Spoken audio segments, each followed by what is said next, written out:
दादा द्वारका में थे तब तक द्वारका के दुश्मन जो राजा थे कोई हिम्मत नहीं कर पाया। अब दाऊ दादा ब्रज चले गए तो षड्यंत्र रचने लगे शत्रु राजा। एक थे काशी नरेश और एक थे पौंड्रक। पौंड्रक ने क्या किया, नकली हाथ बनवा लिए 4, खटका दबाए 2 हाथ निकल आए। एक नकली गरुड़ बना लिया महाराज, चक्र सुदर्शन गदा, और कहने लगा जो द्वारकाधीश हैं वो नकली वासुदेव कृष्ण है, असली वासुदेव कृष्ण मैं हूं।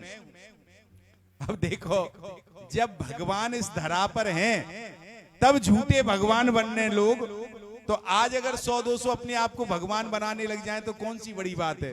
तो उस समय उसने कहा महाराज मैं भगवान, मैं हूं सच्चा।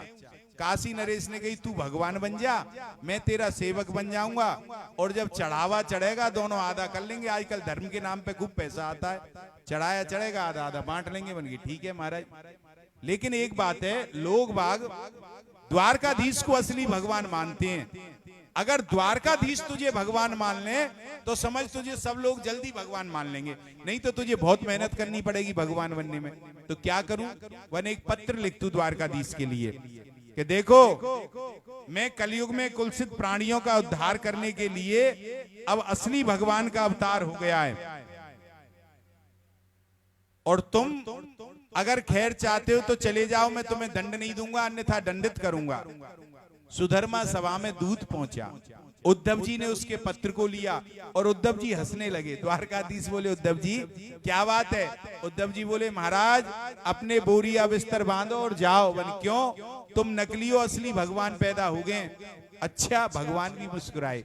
भगवान ने कहा दूत से भाई तू अपने भगवान से कह देना वो यहाँ तक नहीं आए, हम ही आ रहे हैं उनके दर्शन करने। वह वहां पहुंचा, उसने कहा वो यहीं आ रहे हैं। अब तो पौंड्रक घबरा गया, काशी नरेश से बोला काशी नरेश तूने मरवा दिया मुझे, तू तो कह रहा था वो पत्र पढ़ के डर के भाग जाएगा, वो तो यहीं आ रहा है। काशी नरेश बोला भाई भगवान बनना है तो थोड़ी बहुत रिस्क तो उठानी पड़ेगी, तू चिंता क्यों करता है, मैं हूं। द्वारकाधीश उद्धव को लेकर के पहुंचे, और जैसे ही पहुंचे काशी नरेश ने कहा पौंड्रक दिखा अपना कमाल। उसने खटका दबाया, 4 रथ निकल आए, शंख चक्र गदा पद्म आ गए। दूसरा खटका दबाया, गरुड़ पर उड़ने लगा। भगवान मुस्कुराए उद्धव की तरफ देखे, उद्धव इसने मेरा कितना चिंतन किया है, पूरा रूप धारण कर लिया। तो भगवान ने उसका वध करके उसे सारूप मुक्ति प्रदान की। काशी नरेश का भी वध किया। काशी नरेश के पुत्र ने अपने पिता का बदला लेने के लिए एक कृत्या उत्पन्न की, भगवान ने उसे भी चक्र सुदर्शन से नष्ट कर दिया महाराज।